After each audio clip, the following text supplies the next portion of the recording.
Pahalgam attack के बाद से ही पाकिस्तान से सारे रिश्ते तोड़ लिए गए हैं। पहले भारत सरकार ने पाकिस्तान के ऊपर कई बैन लगाए, जिसमें सिंधु जल समझौते को रोकने का फैसला भी शामिल था। लेकिन अब पाकिस्तान की भी गीदड़ भभकी सामने आई है। पाकिस्तान ने अब भारतीय विमानों के लिए अपने हवाई क्षेत्र को बंद कर दिया है। पाकिस्तान ये सोच रहा होगा कि इससे भारत को नुकसान होगा, लेकिन उसके इस फैसले का खामियाजा उसे भी भुगतना पड़ेगा।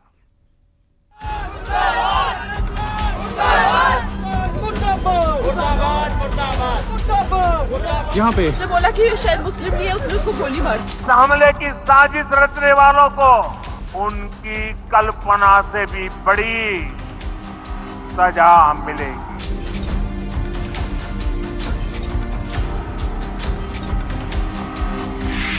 भारत के बैन वाले एक्शन से बिलबिलाया पाकिस्तान। पानी रुका तो सूख गया पाकिस्तान का हलक। पाकिस्तान के पतन का काउंटडाउन शुरू। देश के दुश्मनों ने भारत की आत्मा पर हमला करने का दुस्साहस किया है। पहलगाम में हमले के बाद से ही पाकिस्तान से हर रिश्ते खत्म हो गए। भारत की तरफ से पाकिस्तान के खिलाफ कई बड़े बैन के बाद पाकिस्तान ने भी गीदड़ भभकी देने की कोशिश की। पाकिस्तान की नेशनल सिक्योरिटी कमेटी ने 1972 में शिमला समझौते को रद्द करते हुए सभी द्विपक्षीय समझौते स्थगित कर दिए, जिसमें व्यापार पर रोक, वाघा बॉर्डर बंद करना शामिल है। इसके साथ ही पाकिस्तान ने भारत के लिए अपना हवाई क्षेत्र भी बंद कर दिया है। जबकि इससे पहले पीएम मोदी की अगुवाई में हुई सीसीएस यानी कैबिनेट कमेटी ऑन सिक्योरिटी की बैठक में पाकिस्तान के खिलाफ कई कड़े फैसले लिए गए थे, जिनमें 65 साल पुरानी सिंधु जल संधि को रोकना, वीजा प्रक्रिया बंद करना, पाकिस्तान के रक्षा सलाहकारों को हटाना, अटारी वाघा चेक पोस्ट बंद करना, पाकिस्तानी नागरिकों की एंट्री बैन करना, सभी पाकिस्तानी नागरिकों को भारत छोड़ने जैसे आदेश शामिल हैं। पीएम मोदी की अगुवाई में पाकिस्तान के खिलाफ लिए गए इन फैसलों से बौखलाए पाकिस्तान ने भारतीय विमानों के लिए अपना एयर स्पेस बंद तो जरूर कर दिया है, लेकिन इसका असर उसके ऊपर ही ज्यादा पड़ेगा। लेकिन पहले एयर स्पेस बंद होने से भारत पर कितना असर होगा ये जानना जरूरी है। पाकिस्तान के एयर स्पेस बंद करने से उत्तर भारत से यूरोप, अमेरिका और पश्चिम एशिया जाने वाली फ्लाइट्स पर असर पड़ेगा।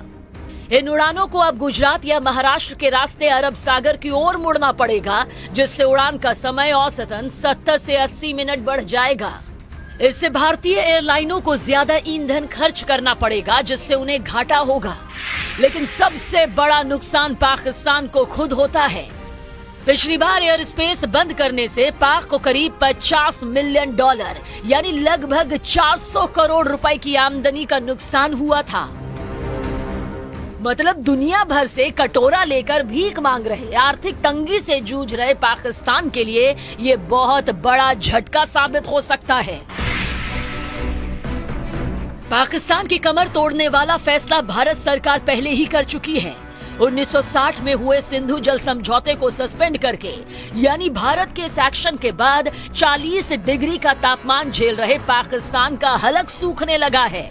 ऐसा इसलिए क्योंकि कश्मीर से होकर पाकिस्तान जाने वाली नदियों का पानी ही पाकिस्तान की प्यास बुझाता है। अब इस समझौते के रद्द होने से पाकिस्तान प्यासा मरने वाला है।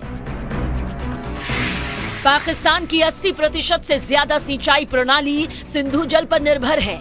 अगर भारत जल छोड़ना बंद कर दे या रोक दे तो पाकिस्तान की खेती पर इसका सीधा असर पड़ेगा। इसके साथ ही सिंधु और झेलम नदियों पर पाकिस्तान ने कई हाइड्रो पावर प्रोजेक्ट बना रखे हैं। पानी रुकने से बिजली उत्पादन घटेगा, जिससे देश में ऊर्जा संकट और ज्यादा भयानक रूप ले सकता है। तीसरी सबसे बड़ी परेशानी पानी के किल्लत के रूप में सामने आएगी। पंजाब और सिंध जैसे इलाकों में लाखों लोग सिंधु प्रणाली के जल पर पीने के पानी के लिए निर्भर हैं। ऐसे में वहां जल संकट गहरा सकता है। इंडियन गवर्नमेंट की जानिब से जो इंडस वाटर ट्रीटी को सस्पेंड किया गया है उसके तहत जो है ये दरियाई चिनाब भी आता था। तो जब इंडस वाटर ट्रीटी के बाद जो अब ये दरियाई चिनाब पर जो डैम बनाया गया उसके पानी को रोकने की भी हिंदुस्तान के पास जो है इजाजत है, तो उसका नतीजा ये हो सकता है कि जो पानी का फ्लो है उसको रोक सकता है हिंदुस्तान की जो हुकूमत है अपने रिसोर्सेज का जो है नेचुरल रिसोर्सेज का इस्तेमाल अपने देश की तरक्की के लिए। सिंधु जल समझौते के रद्द होने का असर पाकिस्तान में दिखने लगा तो वहां के पीएम शहबाज शरीफ बौखला गए, तड़पने लगे। पाकिस्तानी पीएमओ के बयान में कहा गया कि सिंधु जल संधि के मुताबिक पाकिस्तान के पानी के प्रवाह को रोकने या मोड़ने का कोई भी प्रयास और निचले तटवर्ती क्षेत्र के अधिकारों का हनन युद्ध कार्रवाई के रूप में माना जाएगा। उधर पाकिस्तान में सिंधु जल समझौते के रद्द होने से मचे हड़कंप के बीच भारत सरकार के जल संसाधन मंत्रालय के सचिव ने पाकिस्तान को चिट्ठी भी भेज दी, जिसमें पाकिस्तान को ये बताया गया कि 1960 की सिंधु जल संधि को तत्काल प्रभाव से स्थगित कर दिया गया है।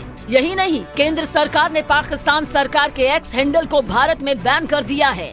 मतलब साफ है, पहलगाम में निर्दोषों को मौत के घाट उतारने वाले आतंकियों को पनाह देने वाले पाकिस्तान को खंडहर बनाने की स्क्रिप्ट लिख दी गई है।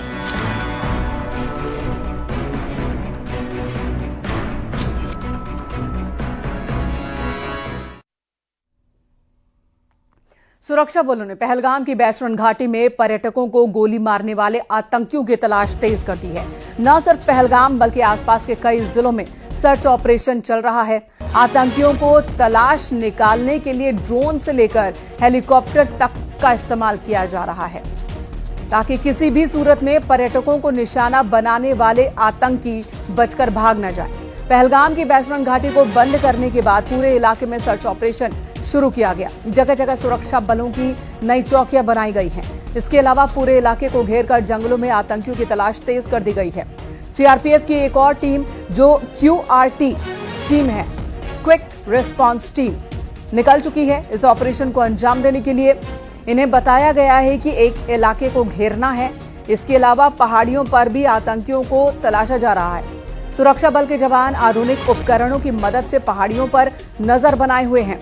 पहलगाम के अलावा पुंछ, कठुआ, कुलगाम, जम्मू, सांबा और राजौरी इलाके में भी आतंकियों को तलाशा जा रहा है।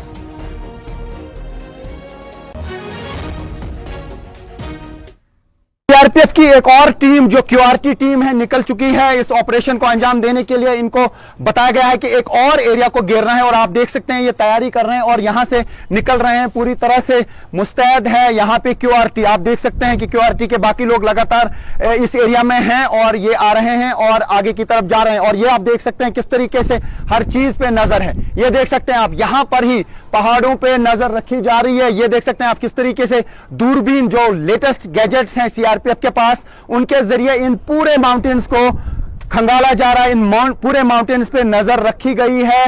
लेटेस्ट आधुनिक चीजों का इस्तेमाल किया जा रहा है। ये देख सकते हैं आप, ये क्यूआरटी यहां से अभी निकल रही है दूसरे एरिया के लिए। हो सकता है कहीं पर इंफॉर्मेशन मिली हो कि किसी और एरिया में यहां पे सर्वेलेंस करनी है और ये टीम यहां से अब तैयार हो रही है। ये टीम निकल रही है और अब यहां ये फिर से जिस तरीके से पहाड़ों पे सर्वेलेंस की जा रही है, अब ये पूरी टीम यहां से निकल रही है आगे की ओर। तो फिलहाल ऑपरेशन जो है ये लगातार चलाया जा रहा है, बड़े पैमाने पे ये ऑपरेशन जारी है और ढूंढा जा रहा है उनको जिन्होंने ये अटैक किया है।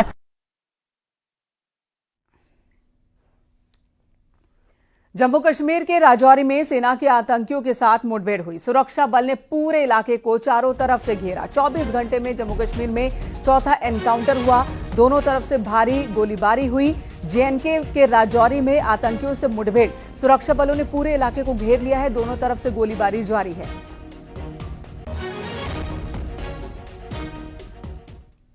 जम्मू कश्मीर के पहलगाम में हमले के बाद आतंकियों पर प्रहार और तेज कर दिया गया। पुलवामा में सुरक्षा बल ने आतंकी हमले में शामिल आतंकी आदिल शेख के घर को मिट्टी में मिला दिया।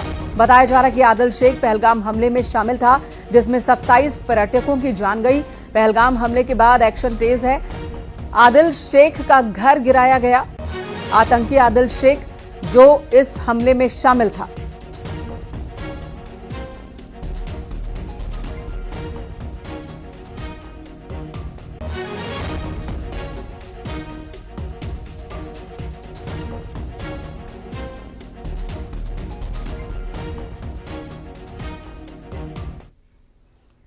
इधर आरएसएस प्रमुख मोहन भागवत ने गुरुवार को पहलगाम में हुए आतंकी हमले की निंदा की और कहा कि आतंकवादियों ने लोगों से उनका धर्म पूछने के बाद हत्या की।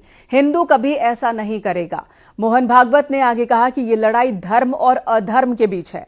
हमारा देश कितना शक्तिशाली है ये दिखाने का समय आ गया है। पहलगाम हमले पर संघ प्रमुख का बयान। मोहन भागवत ने हमले की निंदा की।